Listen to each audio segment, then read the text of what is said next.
ओम शांति। अभी हम सुनने जा रहे हैं सबके प्यारे माँ जगदम्बा, जिसको सारा संसार कामधेनु, आधा, आदि शक्ति, सरस्वती और अन्य अनगिनत नामों से पुकारता है और एक झलक पाने के लिए वर्षों वर्षों तक जप तप भक्ति और आराधना करता है। कितनी आश्चर्यचकित और आनंदित करने वाली ये बात है कि वही सरस्वती माँ साक्षात रूप में इस धरती पर चली तथा अपनी कमल हस्तों से हजारों बच्चों को थपथपाया भी और दृष्टि के द्वारा स्नेह और योग के प्रकंपन दिए। ज्ञान युक्त मधुर बोल से उनके आत्मन को सींचा, शिशुवत पाला पोसा और सर्वशक्तियों का चुग्गा दे करके आध्यात्मिक कर्म क्षेत्र पर सफल होना सिखाया। उन हंस वाहिनी विद्यादायिनी के सत्य किंतु विचित्र जीवन वृतांत इस जीवन कहानी के द्वारा आपको हम अनुभव शेयर करेंगे।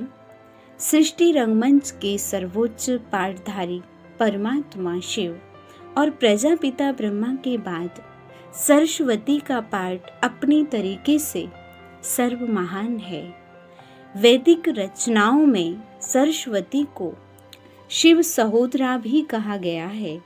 विद्या, ज्ञान, तप, सत्य, सेवा, त्याग आदि गुण उनके जीवन के हर चरित्र से झरझर कर ही संसार में प्रचलित हुए हैं। वे ही आदि मानवी और आदि देवी हैं। भक्ति मार्ग में भी उन्हें पुस्तक धारणी भी दिखाया गया है। विद्या की देवी कहा गया है क्योंकि वे ही तो भाग्य की लकीर खींचने वाली भाग्य विधात्री तथा सर्व आध्यात्मिक शक्तियों की भाग्य विधात्री थी। अनेकानेक लोग विकारों से तपते हुए, भोगों में जलते हुए, बदलना चाहते हुए भी बदलने में स्वयं को असमर्थ समझते हुए जब उनकी दृष्टि के दायरे में आ जाते थे तो चमत्कारिक रीति से परिवर्तित हो जाते थे और उनका आत्मन बोल उठता था। पवित्रता की ऐसी शीतलता, निर्विकार जीवन का ऐसा आनंद, शुद्ध विचारों की ऐसी स्थिति, अहो हम धन्य हो गए।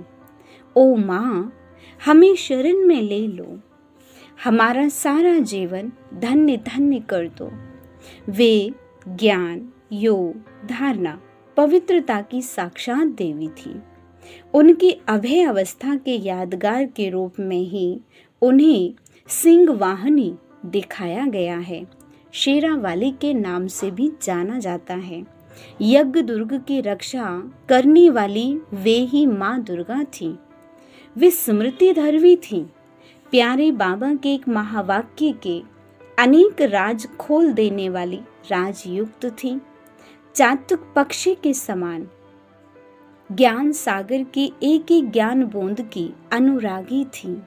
ईश्वरीय ज्ञान कक्षा में बच्चों के मुखमंडल देखने के अलावा वे संसार के हर दृश्य से उपराम थीं।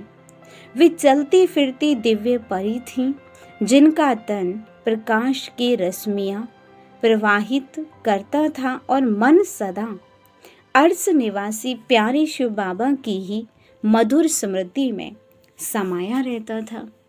जादू की छड़ी की तरह उनकी करुणा दृष्टि जिस पर पड़ जाती, वे जन्म जन्म की तपन, थकान, अज्ञान से मुक्ति पा जाता था। प्रेम और ममता की मूर्त होते भी वे सदा न्यारी थी। जब वे चलती थीं तो लगता था कि प्रकृति का कण कण उनकी चरण रज लेने को आतुर्य है। रत्नागर के सर्वगुण रत्नों से सजी हुई वह प्रथम नारी रतन थी। आदि योगिनी, आदि तपस्विनी थी। अविनाशी खंड भारत की शान थी। प्रभु की पहचान थी। दिव्य गुणों की खान थी। विश्व के लिए प्यार, दुलार, ममता और रक्षा की छांव थी। भव सागर पार कराने वाली दिव्य नाव थी।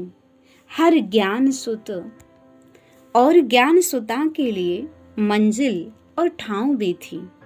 जिसने उनको देखा सब कुछ देखा हो ऐसा लगता था। उनको माता रूप में पाया तो माना सब कुछ पाया। वन वन की काठी में चंदन सम खुशबू भरने वाली, योग अग्नि में तपाकर संस्कारों को उज्जवल करने वाली, ज्ञान लोरी सुनाकर दिव्य पोषण करने वाली वे प्रथम शीतला माँ, ज्वाला माँ, अन्नपूर्णा माँ और संतोषी माँ भी थी। उनके योग प्रकाश में देहाभिमान की कालिमा मिट जाती थी। उन्हें देखते ही आध्यात्मिक चेतना जाग उठती थी। तो ऐसी महान से महान विभूति का हम अभी जीवन कहानी के माध्यम से आपको उनकी जीवन के कुछ पलों को आपके बीच में हम साझा करेंगे। उनके जीवन की महिमा को आपके बीच में सुनाएंगे। लेकिन आप समझ सकते हैं कि हकीकत में वो कितने गुणों की खान थी। ऐसी महान आत्मा का हम गुणगान और उनके जीवन की विशेषताएं सुनते हैं। जिन यज्ञ बच्चों और ब्रह्मावत्सों ने उनकी पालना ली, उनके संबंध संपर्क में आए, उन महान सौभाग्यशालियों में से एक बार मधुवन के आंगन में भ्राता जगदीश चंद्र जी मधुवन निवासी भाई बहनों के साथ वार्तालाप करते हुए कह रहे थे, यह कितने सौभाग्य की बात है कि अपने इस जीवन काल में हमने जगदम्बा सरस्वती को साक्षात देखा। लोग जिसकी पूजा करते हैं कहते हैं यह विद्या की देवी है। वह विद्या की देवी कैसी थी, क्या उनमें विशेषताएं थी जिन्होंने उनके साथ जीवन व्यतीत करते हुए उनके साथ जीवन की बहुत बड़ी उनके साथ रहते हुए यह सब देखा। उनके अनुभवों को सुनना भी एक बहुत लाभकारी विषय है। जीवन की एक बहुत बड़ी उपलब्धि है मातेश्वरी जी के साथ जीवन व्यतीत करने वाले और उनको सुनने का अनुभव करने वाले वरिष्ठ भाई बहनों के अनुभवों को पढ़ने का, सुनने का सुनहरी मौका किसी को छोड़ना बिल्कुल नहीं चाहिए, क्योंकि उन्होंने माँ सरस्वती की विशेषताओं को देखा, उनकी पालना ली, लोरी सुनी, मीठी मीठी बातें सुनी, दृष्टि से निहाल हुए, गोद में जाकर शीतलता प्राप्त की, प्यार और दुलार पाया तथा आगे बढ़े हैं। अनुभव जीवन का अति अनमोल खजाना होता है। ड्रामा अनुसार बहुत भाई बहनें मम्मा की साकार पालना से वंचित रहे, इसलिए मम्मा का साथ पाने वाले अनुभवियों की बातों को तो बहुत ध्यान से सुनना चाहिए, पढ़ना चाहिए, इससे प्रगति होती है हमारी। अभी हम मम्मा के साथ के अनुभव आगे सुनते रहेंगे। जून मास जैसे जैसे आता है तो वैसे ही मम्मा की सारी यादें ताज़ा हो जाती हैं।